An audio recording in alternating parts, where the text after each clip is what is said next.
Okay. So I am back with tips for when you're exhausted and you have some kiddos, especially spirited kiddos.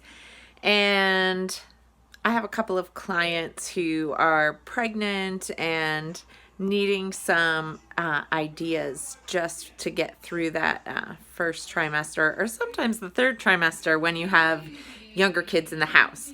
So I had four children in 6 years. So during my fourth pregnancy, I had three and under, and I was babysitting.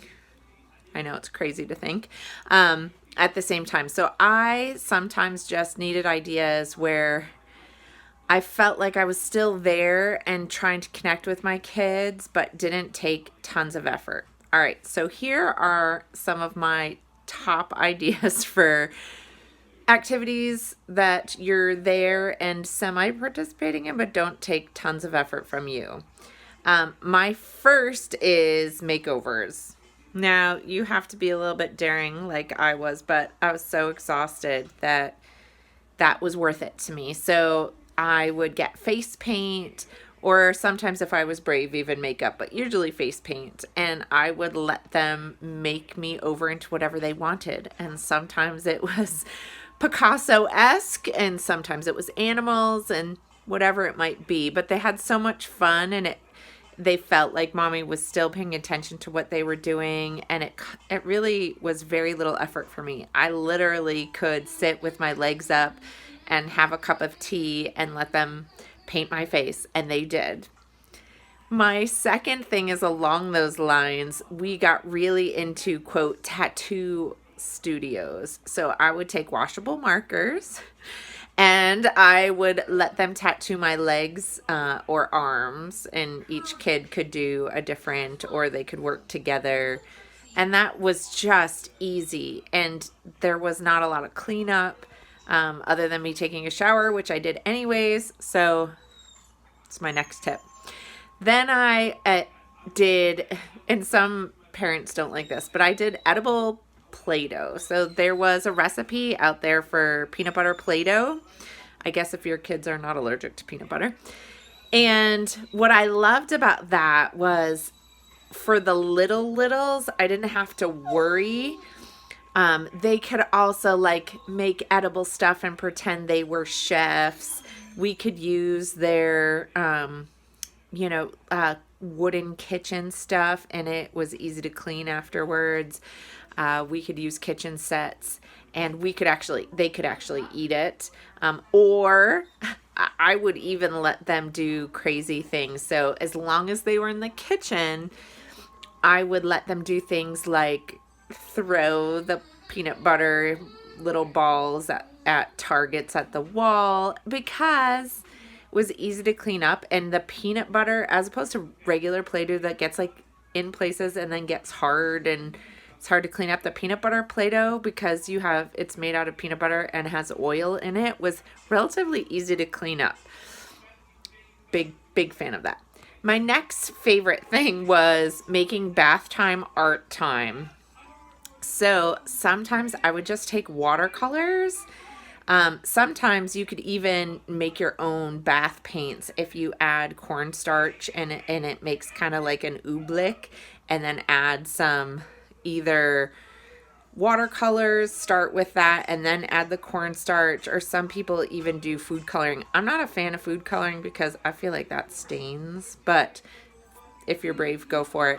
And I would let them paint the walls, or things like that, and I would be in there and I would be encouraging them and I would sing. But again, they had so much fun, and it was like little effort for me, and it wasn't bath time, right? It was like playtime. If you are lucky enough to be in a place that has great weather outside, that's warm, I always encourage outdoor play when you're exhausted, because you can take a chair outside and they can play mud holes or what have you. I mean, I did that in the middle of a city with a very small yard, but you have to let them be free enough to dig. and encourage them in those ways. Very easy to do and keeps them occupied for forever. We also would do art outside so that the cleanup was less because they could like run through a sprinkler at the end. All of those highly, highly suggest. If it's freezing cold outside or snowing outside, so a lot of people love to do a little bit of prep work by doing food coloring in spray bottles, and they can actually do like spray paint out on the snow. Again, very little stuff from you. And I was a big science geek, so anytime that I would ask them like, what do you think would happen if we did this or that, and let them kind of make up their own experiments. Oftentimes it had either to do with water or snow if it was snowing. I just took advantage of whatever was going on, and it didn't cost me anything other than what I had in the house, and it took very little effort because wherever I did, it's like walk outside and they did it. We got very adept at doing things like that. I'm also a big fan of nature. So if you have the ability to go outside, you can do with little kids simple things like, let's for 2 minutes sit and see what we hear, and then write it down afterwards. Very little effort on your part, but it starts them really paying attention to their senses and the awareness of what's around them. We would actually just do walks down the street, nothing strenuous, but enough to get us all moving. And then we would, stop and say, where do we hear now? Is it different? What do we smell? What are we noticing? Right? Like that kind of like reawakening your senses. And sometimes if they're older, I would even have them like come back and just write a little bit in a quote nature journal.